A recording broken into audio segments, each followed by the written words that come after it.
पुण्यश्लोक राजमाता अहिल्यादेवी होळकर यांच्या जयंतीनिमित्त संभाजी आरमारच्या वतीनं 4 हुतात्मा चौक येथील त्यांच्या पुतळ्यास पुष्पहार अर्पण करून अभिवादन करण्यात आले। पुण्यश्लोक राजमाता अहिल्यादेवी होळकर यांच्या जयंतीनिमित्त संभाजी आरमारच्या वतीनं 4 हुतात्मा चौक येथील त्यांच्या पुतळ्यास पुष्पहार अर्पण करून अभिवादन करण्यात आलं।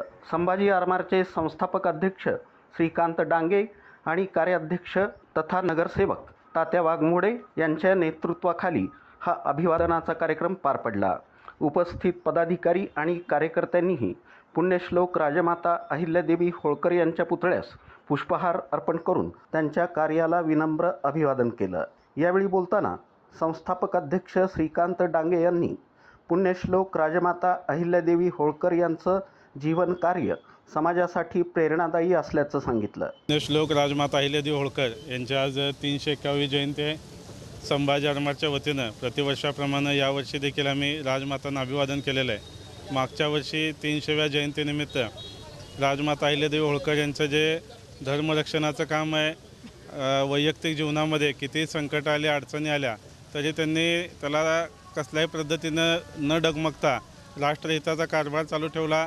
भारतातील जेवढी तीर्थक्षेत्र आहेत त्यांचा जीर्णोद्धार केला आणि पुन्हा एकदा हिंदू धर्मामध्ये चैतन्य निर्माण करण्याचं काम केलं। अहिल्यादेवींची ही महान कामगिरी लोकांपर्यंत पोचावी या उद्देशानं 300व्या जयंतीच्या निमित्तानं संभाजी आरमारनं अहिल्यादेवींच्या चरित्र पुस्तिकेचं वर्षभर वितरण केलेलं आहे आणि अहिल्यादेवींचा प्रचार प्रसार करण्याचं एक छोटंसं कामगिरी आम्ही केलेलं आहे। येणाऱ्या काळामध्ये देखील राजमाता अहिल्यादेवींचा इतिहास आणि त्यांनी धर्मरक्षणाचा घेतलेला मार्ग लोकांपर्यंत पोहोचवणं आणि त्या मार्गावर चालत राहणं ही संभाजी आरमारची त्यांना मानवंदना असेल।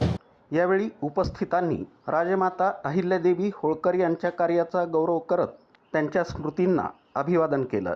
कार्यक्रमाला संभाजी आरमारचे पदाधिकारी, कार्यकर्ते तसंच समाजबांधव मोठ्या संख्येनं उपस्थित होते।